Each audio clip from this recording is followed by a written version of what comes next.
This is Kelley Hobart from Alpaca Direct, and I'm here talking about our November Knit Club project.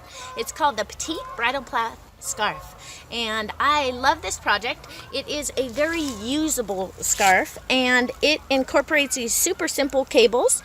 And the reason why I decided to do this type of cable is because it looks like a braid, and it reminds me of when I had my horses and I would give them a bath every week and I would braid their tails.